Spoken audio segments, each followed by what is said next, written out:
حکومت کی جانب سے 15 روز میں دوسری بار پیٹرولیم مصنوعات کی قیمتوں میں کمی کیے جانے کا امکان۔ ذرائع کے مطابق پیٹرول کی قیمت میں 13 روپے 40 پیسے اور مٹی کے تیل کی قیمت میں 9 روپے 49 پیسے فی لیٹر کمی متوقع۔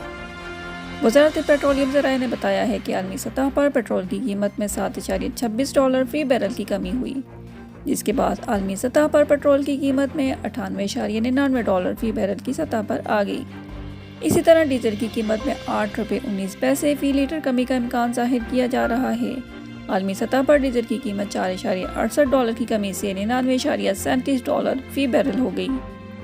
پیٹرولیم مصنوعات کی قیمتوں کا اطلاق وزیر اعظم کی منظوری کے بعد 16 مئی 2024 سے ہوگا۔